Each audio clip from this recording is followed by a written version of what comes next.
Bordeaux.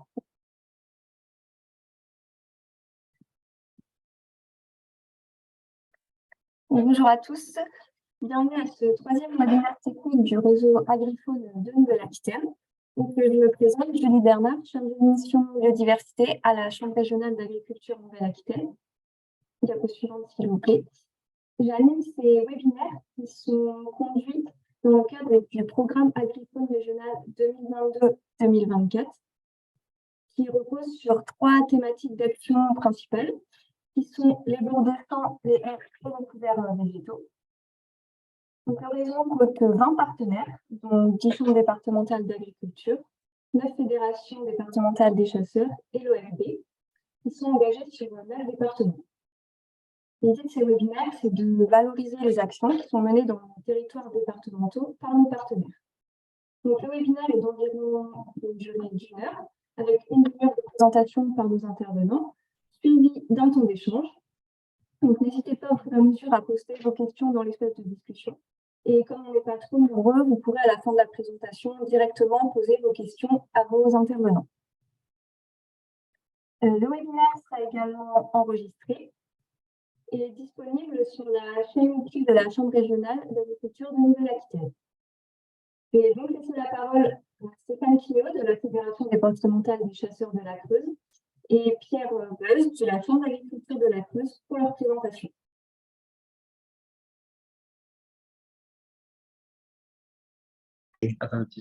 Oui, bonjour à toutes et tous. Julie, je pense qu'on a un problème de son. Je ne sais pas si c'était valable pour les autres participants, mais ton allocution était hachée et presque inaudible. Ah, ok, désolée, pourtant je suis au max. Je ne sais pas si vous nous entendez bien. Moi, je vous entends bien, donc j'espère que tout le monde aussi. Bon, bonjour encore une fois. Moi, je suis Stéphane Quignaud, je suis technicien à la Fédération des chasseurs de la Creuse. Et donc, Pierre Beuz, moi, je suis conseiller forestier à la Chambre d'agriculture de la Creuse. Donc, aujourd'hui, on va vous parler de la gestion des haies sur l'exploitation du lycée agricole d'Ain, avec l'implication de l'équipe pédagogique et des élèves. Pour vous faire un petit topo en introduction et vous situer le contexte général sur le territoire. Donc, on est un département sur lequel il y a un taux de boisement qui est de l'ordre de 33%. Donc, les zones qui sont forestières, le taux de boisement est inversement proportionnel à la densité du maillage bocager. On a de l'ordre de 35 000 km de haies sur le département, avec en fonction des zones, celles qui sont les plus boisées, des secteurs où on a un maillage à moins de 50 mètres de haies par hectare, et les zones les plus denses où on est à plus de 250 mètres de haies par hectare. Donc voilà pour un peu pour le topo général, sachant que ce maillage et taux de boisement, ils ont évolué au fil des années. Et du coup, je laisse la parole à Stéphane. Okay. Donc à la vue, là, vous avez donc c'est une vue tirée donc de géoportail. On est à 2 km là, du site du lycée. C'est pour vous illustrer ce qu'a dit Pierre. On peut avoir beaucoup de diversité de taux de haies à l'hectare, puisque sur la partie gauche de l'écran, donc c'est une vue la plus récente qu'on ait, c'est 2014, et vous voyez qu'il y a une zone centrale où il y a beaucoup de champs ouverts, et à côté, on peut trouver des champs moins ouverts. Donc, mais globalement, les faciès agricoles que l'on voit dans la région ressemblent plus à la partie centrale. Et pour illustrer un peu le propos, on a donc sur la vue prise en 59, malheureusement en noir et blanc. Si on pouvait avoir les couleurs, même si on peut coloriser aujourd'hui les images, on aurait une double info, enfin une deuxième info. Non seulement donc on voit bien sûr le maillage des haies, le maillage du bocage qui est beaucoup plus serré, mais on aurait aussi l'info de la nature des couverts qui sont implantés. Aujourd'hui, on est à 90% de la SAU qui a vocation herbagère, qu'elle soit permanente ou temporaire. Et à l'époque, donc dans les années 60, on avait une couverture donc des assolements où la place des cultures était bien plus importante qu'aujourd'hui. Et on le voit en fait par les nuances de couleurs, les nuances de gris qu'on a sur la vue. Alors là, on zoome, on a un focus un peu plus précis sur le site du lycée agricole, le Chaussady, qui est le lieu-dit sur la commune d'Ain. Alors en fait, enfin, le faciès des éléments fixes du paysage nous montre en fait qu'on n'a pas un grand changement par rapport aux années 60, puisque les structures bocagères sont là, mais elles ont peu évolué depuis cette période-là. Donc, bien évidemment, à l'instar de ce qu'on a pu voir tout à l'heure, la nature des cultures a bien sûr évolué. On en verra plus particulièrement tout à l'heure. Pierre nous montrera le descriptif plus précis, le descriptif agricole du lycée. Et la situation donc, que l'on a donc, à la vue, là tout de suite, ce que vous avez à l'écran, montre en fait une densité qui est pas, densité de bocage qui n'est pas énormément différente par rapport, donc, je l'ai dit, par rapport aux années 60.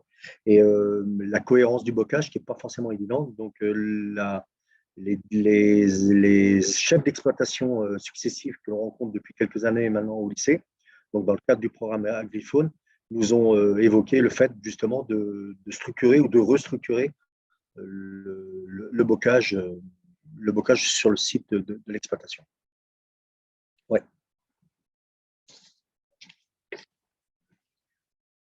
Alors, l'exploitation du lycée, donc, vous le voyez, hein, on a une production végétale, donc une SAU de 210 hectares, et qui est essentiellement, c'est un système prairial, hein, puisqu'on est en terre d'élevage. La Creuse, c'est 500 000 vaches, hein, pour environ 100 000 habitants.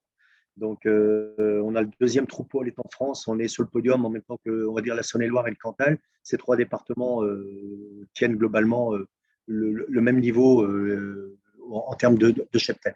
Donc, pour revenir un peu sur l'exploitation, on a un troupeau à l'étang donc, de 40 vaches, 40 vaches mères. Il y a un troupeau également laitier, 60 vaches laitières. Il y a 520 brebis sur l'exploitation. Il y a un atelier porc, 78 fruits. Et il y a également un atelier aquaculture avec 10 hectares d'étang, voilà, qui sont gérés également sur le lycée.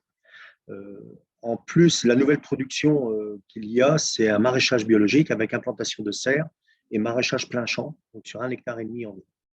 Le nombre de lycéens, vous l'avez à l'écran, 400 lycéens, il y a 170 apprentis au niveau du CFPPA et 150 apprenants au niveau du CFPPA. Pardon, le 170 apprentis au niveau du CFA et 150 apprenants adultes. Voilà. Donc la part des céréales, pour revenir sur l'assolement, il est de 10% et on a, avec les maïs et les céréales, on a 17% de terres labourables. Même s'il y a un peu également de prairies temporaires sur l'exploitation. Mais la majorité, ce qu'il faut retenir, c'est la majorité du système, c'est un système prairial. Donc, pour continuer, dans le cadre du programme Agrifaune, il y a une approche qui a été faite il y a de ça plusieurs années avec l'établissement d'un diagnostic bocager. Préalablement, le chef d'exploitation avait défini les objectifs. Donc, le diagnostic a permis de caractériser l'ensemble du linéaire de haies pour qu'on puisse ensuite faire des préconisations. Donc, ont été recensés en linéaire total de haies un peu plus de 15 km de haies. Et on s'aperçoit également que dans le recensement qui a été fait, il y a également des lisières de bois qui viennent en plus de ces 15 km et également une part importante de linéaire de clôture simplement, sans végétation quelle qu'elle soit, qui représente un tiers du linéaire clôturé de l'exploitation. Vous avez sur la partie droite de la présentation les objectifs qui avaient été définis au sein de l'exploitation avec les enjeux qui paraissaient primordiaux. Donc, le fait d'avoir des haies avec plus de 2 connexions, le fait d'avoir des haies avec des arbres morts ou à cavité, donc pour la biodiversité, le fait d'avoir des haies avec un ourlet de plus de 2 mètres pour avoir des zones d'abri, de reproduction pour la faune et puis une végétation complémentaire qu'on ne retrouve pas dans la haie. Avoir du lierre dans les parties basses ou dans les parties hautes pour avoir de la fructification pour les animaux, pour la faune en période décalée par rapport au reste de la végétation. Obtenir des haies avec 5 essences minimum pour valoriser et accentuer la biodiversité des essences et des espèces qu'on peut trouver dans les haies. avec bien entendu une part importante d'essences autochtones. Et tout ça passe par le fait d'avoir essentiellement, à plus ou moins long terme, l'idée d'obtenir des haies multistrates pour pouvoir répondre à tous ces critères. Et donc, on voit qu'entre les curseurs qui sont en bleu et les objectifs qui ont été fixés en rouge, donc les problématiques principales sont le fait qu'il y ait très peu de haies multistrates sur l'exploitation, qu'on ait peu ou pas d'arbres morts. Ils sont en général, quand ils sont dangereux pour les animaux ou pour l'exploitant, les lycéens, abattus. Il reste peu de temps, malheureusement. Et pour ce qui est du nombre de connexions de haies, on voit qu'il y a une nécessité de reconnecter les haies entre elles. Il y a un manque de ce côté-là. Ce qui amène derrière à des projets d'implantation, comme le présentait Stéphane. Et également, dans un second temps, il y aura un travail important à mener sur la gestion. Simplement, à titre indicatif, du coup, on est à 88 mètres linéaires de haies par hectare sur l'exploitation. Et si on y ajoute les lisières de bois et bosquets, on arrive à 160 mètres linéaires sur l'ensemble par hectare sur l'ensemble de l'exploitation. En s'appuyant sur ce diagnostic, ont été définis les objectifs sur l'exploitation agricole, avec une mesure phare qui ressortait, qui est l'implantation des haies, avec pour objectif de recréer des brise-vents sur l'exploitation. Comme je le disais à l'instant, il y a peu de haies multistrates, donc il y a bien un linéaire, mais avec peu d'effets brise-vent. De favoriser la biosécurité et la réduction par la réduction des contacts entre les différents troupeaux. Amener une diversité de haies. Là, on a essentiellement des haies qui servent de clôture aujourd'hui et éventuellement d'abri par rapport au soleil et à la chaleur.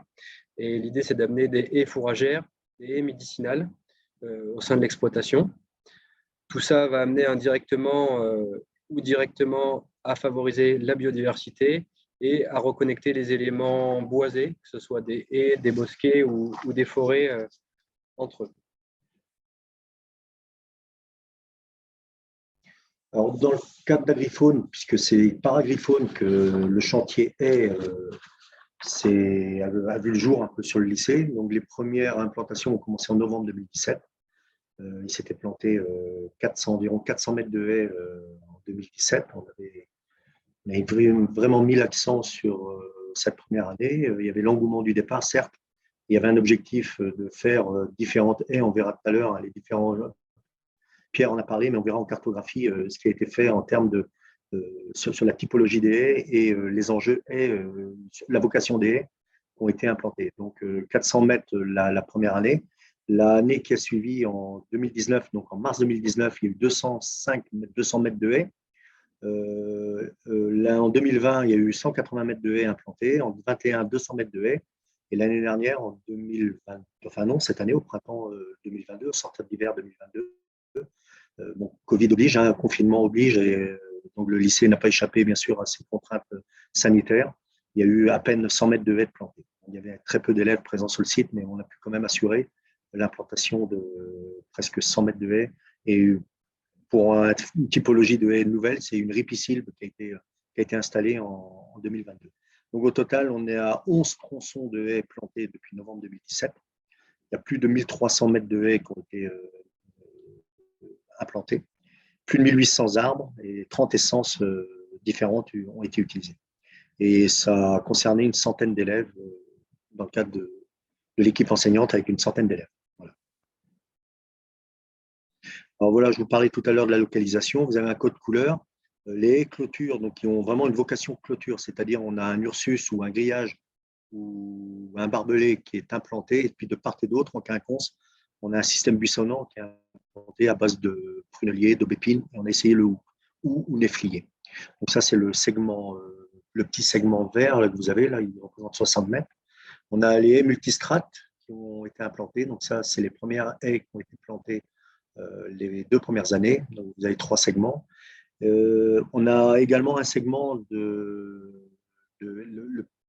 petit segment rouge que vous avez au nord de la vue, là, C'est la dernière en 2022. C'est la ripisylve qui a été implantée le long d'un canal de dérivation de l'étang, avec bien sûr des essences type saule, aulne. Alors, ce que je disais tout à l'heure, dans les haies multistrates, on a voulu également implanter des essences nobles, pas seulement les essences locales, mais on voulait également faire un effet arboretum par ce travail-là, en faisant en sorte que sur le lycée, il y ait un maximum d'essences, et notamment des essences nobles, type on les verra tout à l'heure, type alisier terminal, noyer, tilleul, et d'autres essences, on les verra par le menu tout à l'heure. Et les segments bleus que vous avez, là, ce sont les fruitières, avec un conservatoire de variétés locales de pommiers et de poires. Voilà. La deuxième vue sur la localisation, voilà, ce sont les dernières plantations, oui, ces dernières années. On a une haie le long d'une départementale, donc là, il a fallu pas négocier, mais parlementer un peu avec l'UTT, l'unité territoriale du département qui gère l'entretien pour la sécurité des usagers et des routes. Donc, ces 200 mètres de haies là, sont inscrits au périmètre et l'UTT les a enregistrés comme étant des haies à préserver. Donc, seule la face côté route est taillée. Donc, les agents du département laissent monter en hauteur la haie. Et les deux segments que vous avez plus au nord, donc sur la partie voirie communale, ce sont les haies fourragères et des haies mellifères aux abords du bâtiment, enfin du village qu'il y a. Ça, c'est un village d'étudiants du lycée. Donc, les logements d'étudiants sont là. Et on a une volonté de haies paysagères et également haies mellifères, puisque le rucher du lycée est installé à côté du bâtiment. Voilà. Donc, vous voyez qu'on a privilégié les arbustes, puisque la vocation paysagère et champêtre est à l'ordre du jour. Donc, 80% d'arbustes sont présents dans les haies et on a 17 essences arborescentes. Non, pardon, 20% d'essences arborescentes qui représentent 17 essences pour les arbres de haut jet. Donc, on a vraiment privilégié le buisson et la strate intermédiaire arbustive. Pour rentrer un peu plus dans le détail, la répartition des essences, donc là, vous avez les essences arborescentes qui ont été plantées sur l'ensemble des programmes, avec une orientation vers un maximum d'essences locales et, comme le disait tout à l'heure Stéphane, également une orientation sur le choix de quelques essences nobles en vue de production de bois d'œuvre à l'avenir. Donc, on reste sur des champêtres avec pour objectif voilà, une production, une valeur ajoutée, que ce soit directement pour l'exploitation par le fourrage ou indirectement par la production de bois. Ce qui est important aussi de noter, de prendre en compte, c'est qu'on a quand même une diversité d'essences qui est assez importante, qui permet derrière, comme l'a dit Stéphane, d'avoir en quelque sorte un arboretum à l'échelle de l'exploitation qui permet aux élèves de travailler dessus.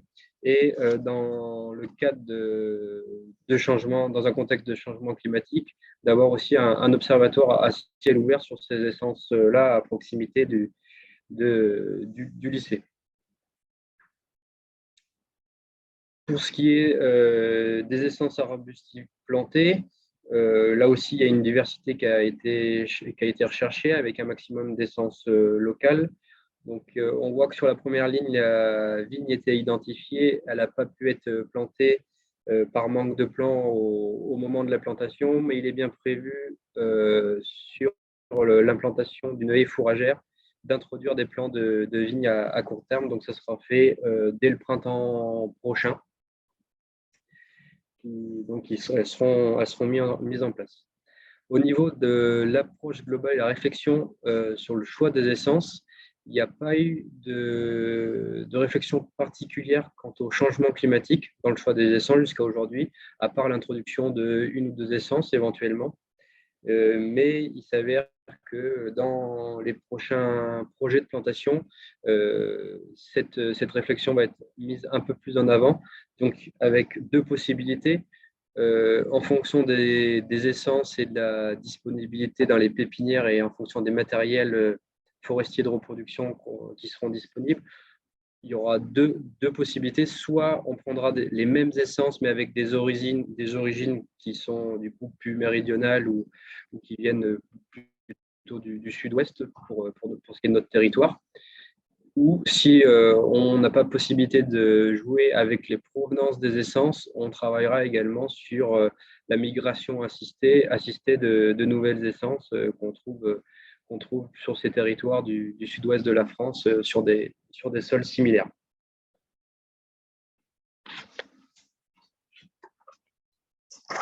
Alors là, vous avez à l'écran les relevés, le travail issu des relevés, l'expression des résultats, en fait, des premiers résultats, des relevés assurés par l'équipe pédagogique, qui est le taux de survie des essences arborescentes implantées. Donc, on voit tout de suite qu'il y a des essences qui sont toujours là, 3 ans après la mise en place de ces plans. On voit que les essences classiques communes au pays sont présentes, même s'il y en a qui ont un peu souffert. Je pense au châtaignier notamment.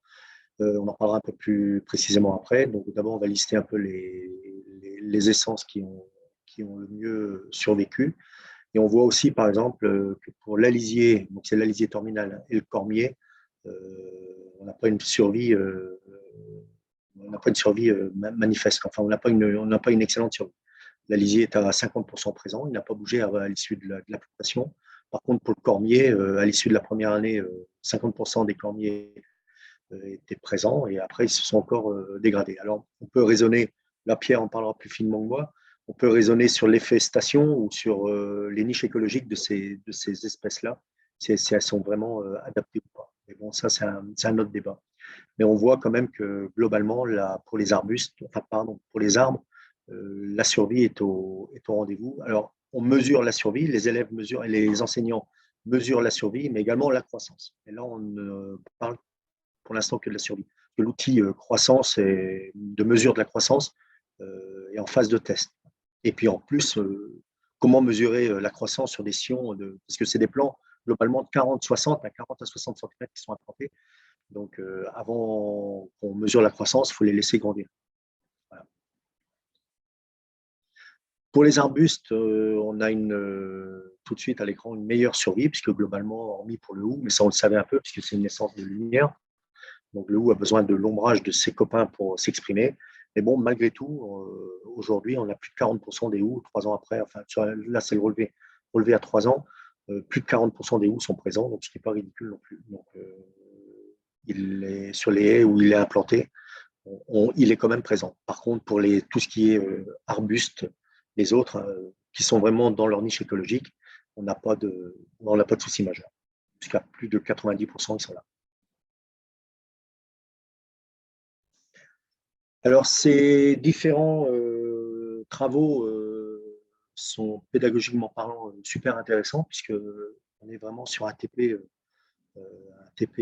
grandeur nature, puisqu'on a un apport de connaissances indéniables sur ne serait-ce que la détermination des essences. Donc là, on voit des jeunes en train d'herboriser, donc pas seulement pour les besoins de la photo, mais ils étaient vraiment en séance de travail.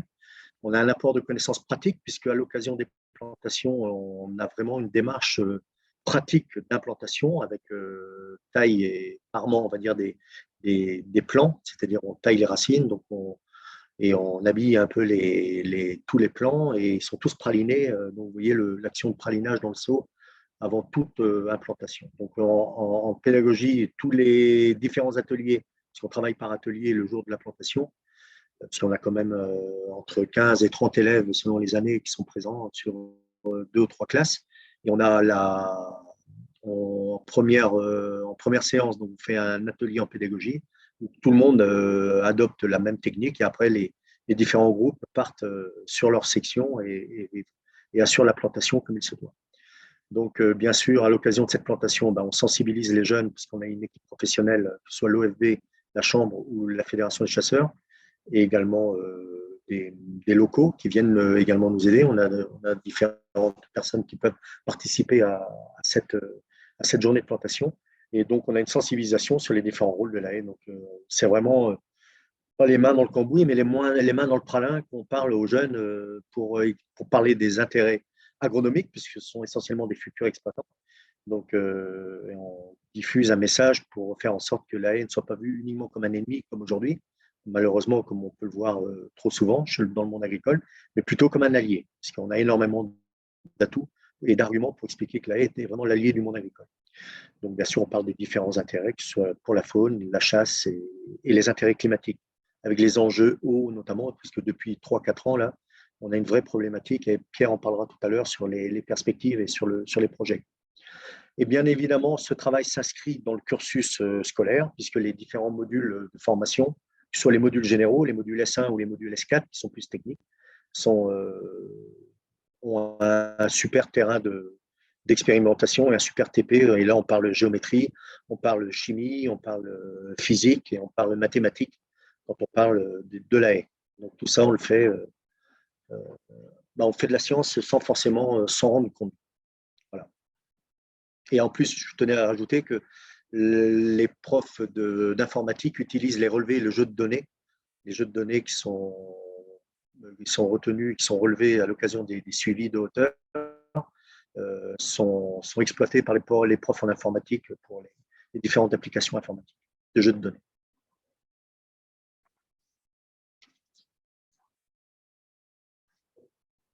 Pour ce qui est du coup des perspectives et des projets à venir, a été mis en place sur l'exploitation un nouveau document de gestion des haies, donc, qui s'appelle le plan de gestion durable des haies. Donc, ça va peut-être parler à certains, d'autres un peu moins. Ce plan de gestion durable des haies, c'est un outil national des chambres d'agriculture qui a été mis en place il y a peu de temps et qui prend en compte de nombreuses thématiques dans le diagnostic et dans le conseil apporté à l'exploitant. Donc, bien entendu, la gestion durable du linéaire de haies, la prise en compte et l'amélioration de la biodiversité, la valorisation du bois et entre autres la valorisation des haies et entre autres la production de bois, la prise en compte du stockage de carbone à l'instant T et éventuellement du stockage de carbone additionnel en fonction de l'évolution des modes de gestion des haies qui sont envisagés. Et on prend en compte également tous les enjeux liés à l'eau, à la filtration de l'eau, à la restitution de l'eau et autres. Concernant Agrifaune purement, du coup, l'ordre du COTEC précédent, de l'année précédente, ont été rédigées 6 fiches actions qui reprenaient en fonction de la typologie des haies qu'on avait sur l'exploitation, des préconisations de gestion qui permettaient à l'exploitant, au gestionnaire du site, d'avoir des indications pour orienter la gestion de ces haies au quotidien. Au niveau de la gestion des haies, avec l'implication de l'équipe pédagogique, jusqu'à présent, il y a eu un travail fort et important qui a été mené sur l'implantation de l'UNER, qui va se poursuivre parce que c'est une demande de l'exploitant et, comme je le montrais tout à l'heure, c'est un besoin pour recréer de la connexion, pour recréer une cohérence dans le maillage de haies au sein de l'exploitation. Mais dans un second temps, parallèlement, il y aura un travail important à faire sur la mise en place d'actions liées à la gestion des haies, avec éventuellement des diagnostics ponctuels à faire aux élèves du lycée, des simulations de marquage, de balivage, d'éclaircies ou d'itinéraires de gestion sur les haies, avec éventuellement la démonstration et la construction de chantiers ou la rédaction de devis, plus du coup sur l'implantation et l'entretien des haies. Donc voilà globalement pour l'ensemble des éléments qu'on pouvait vous présenter sur le projet Agrifaune et la gestion des haies au sein de l'exploitation du lycée agricole. On en profite pour du coup remercier l'ensemble de l'équipe pédagogique du lycée agricole d'Ain et plus particulièrement Frédéric Delbar et Sylvain Robert qui sont les chevilles ouvrières du coup sur le terrain et le contact entre nous et les élèves. Alors, Frédéric Delbar est le prof de SVT, qui est vraiment la tête de pont, hein, de tout ce travail de suivi. Et Sylvain Robert est le technicien de laboratoire qui assiste Frédéric Delbar dans tous les travaux de relevé quand les élèves ne sont pas forcément disponibles. Il y a deux périodes, enfin, il y a une période majeure de relevé qui est en juin-juillet et une annexe en octobre-novembre. Voilà. Merci de votre attention et du coup, place aux questions. Si vous en avez. Merci Pierre et Stéphane. Oui, j'ai vu qu'il y avait une question dans la discussion. Wendy qui demande qu'entendez-vous par le terme de haie médicinale? Alors, les haies médicinales sont en agriculture. On s'aperçoit en fait que les bovins sont des animaux qui sont capables en fait de trouver leur équilibre, notamment pour leur flore intestinale, les recherches d'oligo-éléments, de sels minéraux. Et on s'aperçoit en fait en médecine vétérinaire que les bovins trouvent dans les haies énormément de compléments alimentaires naturels, surtout chez les épineux d'ailleurs, aubépines, pruneliers, églantiers. Paradoxalement, on pourrait croire justement des essences comme ça sont répulsives et pas du tout, puisque au printemps et à l'époque des bourgeons, ces plantes, ces essences sont abruties et ne sont pas pour rien. Et en fait, les bovins, que ce soit donc également les ovins, broutent les buissons pour leur bien-être et pour leur santé, en complément. Merci pour la réponse. Du coup, est-ce qu'on peut l'associer un petit peu aux haies fourragères finalement? Oui. Parce que quelque part, ils vont chercher aussi des éléments nutritifs en même temps. Oui. D'ailleurs, on a combiné les haies médicinales, on les a en fait associées dans la dimension fourragère. D'accord. Merci pour la précision. Il nous a manqué les mûriers, on a eu un souci avec les mûriers, ils n'apparaissent pas dans la liste des essences utilisées. On a planté du mûrier blanc, mais on a eu un gros souci avec un coup de froid après la plantation, donc ils n'ont pratiquement pas survécu. Et les plants de vigne, comme disait Pierre, donc le fournisseur des plants n'a pas pu assurer. Donc on a, nous, de notre côté, fait des boutures. Moi, j'ai une quinzaine de pieds de vigne qui attendent en jauge dans mon jardin et ils seront mis en place, comme l'a dit Pierre tout à l'heure, au prochain chantier de plantation. D'accord. Oui, Martine, tu as une question? Oui, toujours sur les haies médicinales. Les haies fourragères, je vois bien comment on peut fourrager. Comment on arrive à concilier protection de la haie et en même temps un accès par les animaux pour prendre ce dont ils ont besoin? C'est une bonne remarque. Alors, pour l'instant, nous, on est en phase d'installation de la haie. Alors, cette dimension a été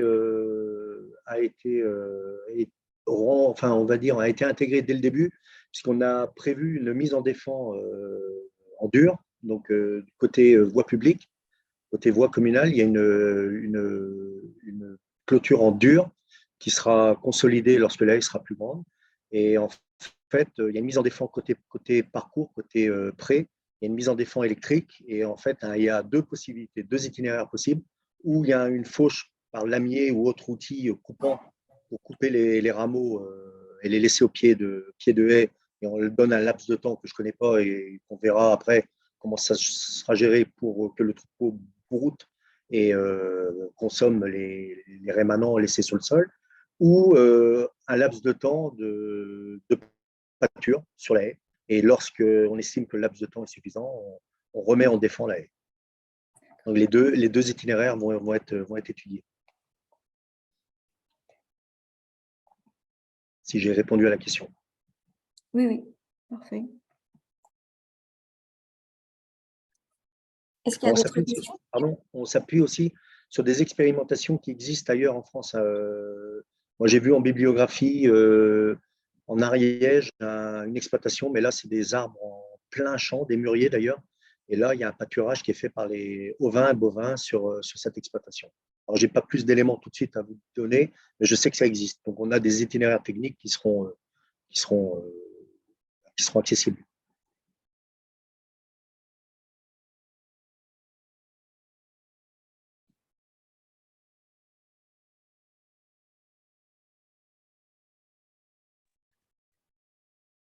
Martine, tu voulais reprendre la main? Oui, s'il n'y a personne. Oui, c'est en termes de valorisation, de communication, parce que là, donc, on voit que ça sert beaucoup, ce qui est déjà bien, pour former les élèves du lycée. Il y a des formations, on est élagage ou dans ce lycée agricole, ou c'est vraiment agricole? C'est purement agricole, hein. Pierre, si tu as plus d'infos. Là, on est sur des classes bac STAV, donc c'est agro et le vivant, mais on n'a pas, on a le CFPPA a une section paysagère donc, et pépiniériste, plus paysagère d'ailleurs, espace vert qu'autre chose. Et donc, ces haies sont également sur la partie fruitière notamment, un terrain de TP pour les apprenants du CFPPA pour les tailles de fruitiers notamment. Mais autrement, au sein du lycée, on n'a pas d'exploitation, on n'a pas d'apprenants forestiers. D'accord. Et ça vous sert pour communiquer auprès des exploitants du département en général? Ça vous sert un peu de vitrine ou comment vous valorisez? Oui, dans le cadre du plan de relance, d'ailleurs, on a mis à profit justement le chantier agricole, les différents chantiers agricoles, pour, dans le cadre du plan de relance Plantons des haies, on avait, en amont, on avait fait une formation, enfin du moins une journée de formation, oui, vers les éventuels porteurs de projets du plan de relance Plantons des haies. On avait pu, du coup, là, on était plus dans l'aspect technique de la réalisation des chantiers de plantation et de l'implantation de haies, avec une capacité importante sur le lycée, étant donné qu'il y a eu de nombreux linéaires avec des itinéraires un petit peu différents et des approches différentes. On est en capacité de montrer aux agriculteurs les différents types de préparation de sol, les différents types de paillage existants, les différents types de haies comme on l'a vu, et en s'appuyant sur tout ça, montrer ce qui fonctionnait et qu'on maîtrisait, et ce qui avait été expérimenté, et pour certaines choses qui n'avaient pas fonctionné, et ben aussi dire ce qu'il ne fallait pas faire sur le terrain pour éviter des erreurs.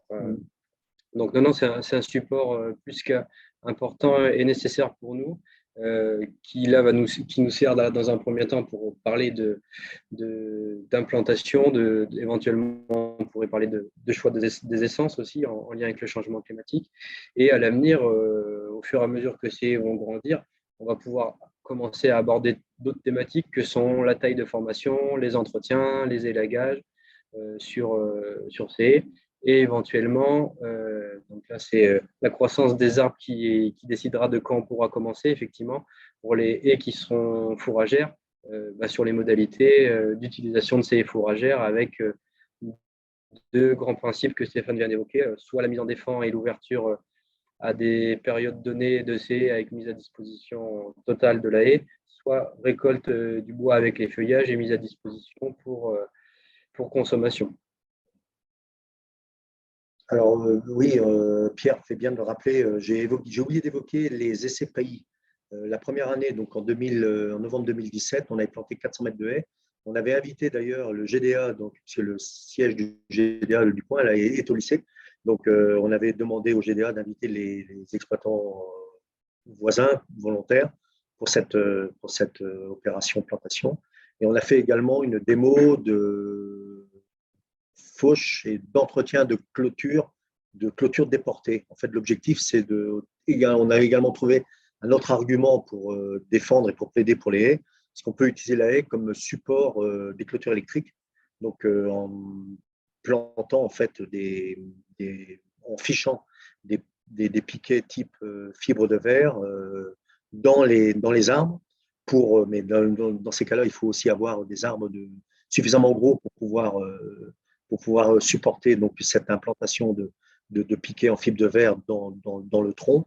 Et en fait, ça permet de passer l'épareuse sous le fil électrique sans être gêné par les piquets verticaux de la clôture qui n'existent pas, puisqu'ils sont inclinés. La clôture électrique est tenue inclinée à 45 degrés par ces piquets en fibre de verre qui sont fichés dans les arbres. Voilà. Donc, on a fait ce genre également de démo lors d'une journée de plantation. Voilà. Alors, pour revenir sur les paillis, on a testé 3 paillis, le paillis paille classique, le paillis copeaux et le paillis film, ce qu'on appelle le biofilm, entre guillemets, qui n'est pas du tout bio, hein, c'est du film oxalis. Et donc, l'objectif, c'est de mesurer la pérennité, la nature et l'efficacité de ces 3 types de paillis. Donc déjà, on peut vous donner la primeur, hein. C'est le paillis copeaux qui est le plus efficace lorsqu'il est bien fait, lorsqu'il est bien implanté. Il faut 20 à 25 cm de copeaux sur 1 mètre de largeur pour avoir un paillis efficace. Le paillis paille, quant à lui, il est intéressant économiquement parce qu'il coûtait pas trop cher à l'époque. En 2017, ça a changé, le coût de la paille a évolué. On était à 1 euro, moins d'1 euro le mètre linéaire. Le copeau, on est à 1 euro et quelques. Et le paillis film, on est à 2 euros le mètre linéaire. Et donc, le problème de la paille, c'est que si elle est ventilée, si elle est éparpillée à la main comme ça, elle se dégrade très vite. En fait, il ne faut surtout pas où on déroule, où on met des galettes de paille dans des bottes cubiques, il ne faut surtout pas aérer les galettes de paille. Il faut les laisser compactes. Voilà pour un petit rendu de l'expérimentation.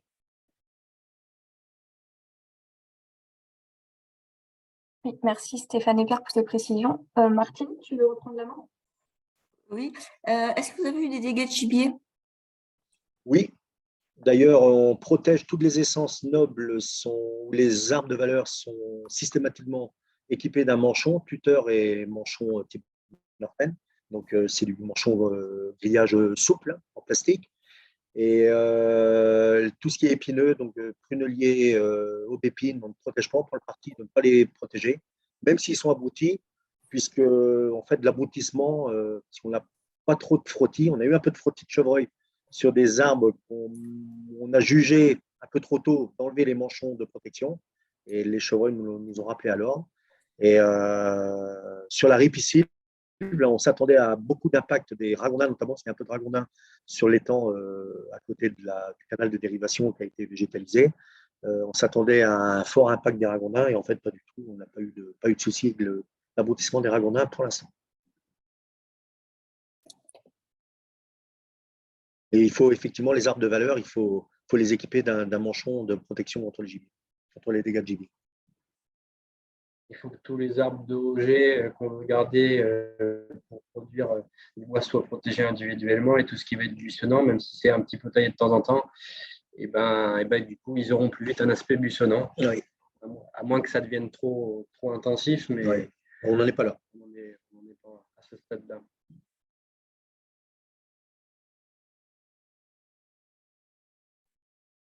Très bien. Est-ce qu'il y a d'autres questions?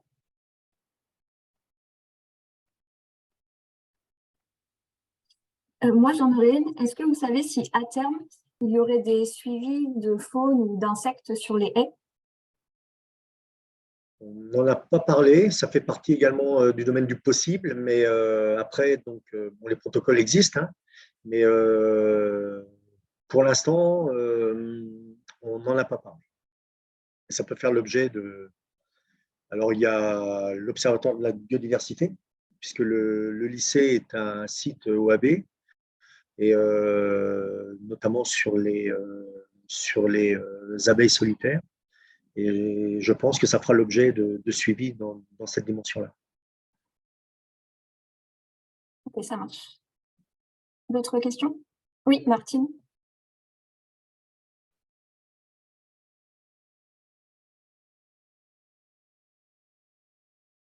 Martine, tu avais une question? Pardon, je n'avais pas mis le micro.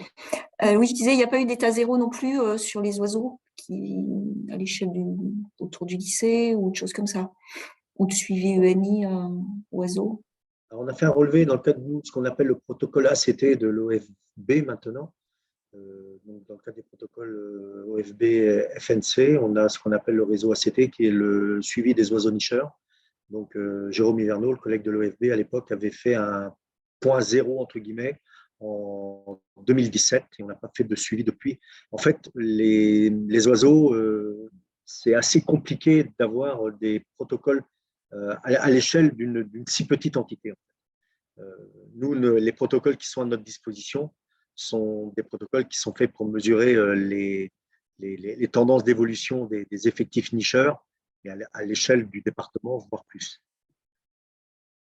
À l'échelle d'une exploitation comme ça, il faudrait faire un stock ou un comptage par cadra ou des choses comme ça, mais ça n'a pas été fait.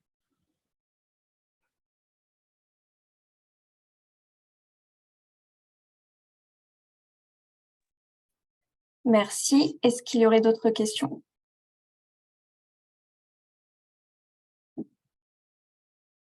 Non? Ok. Alors, on va pouvoir conclure ce webinaire. Donc, je remercie encore Stéphane et Pierre pour leur présentation et tous les compléments qu'ils nous ont apportés. Donc, pour rappel, le webinaire a été enregistré.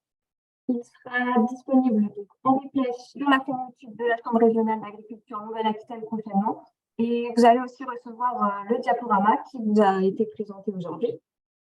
Et pour conclure sur la dernière diapositive, je vous ai remis la suite des webinaires donc, qui ont lieu jusqu'à mi-décembre. Il nous en reste 2, donc avec le jeudi 8 décembre, le bilan des actions agrifones menées depuis 5 ans sur un GI2E en Nord-Charente. Et le jeudi 15 décembre, les suivis couverts interromps en viticulture en Charente-Maritime. Donc voilà, surtout, n'hésitez pas à vous inscrire.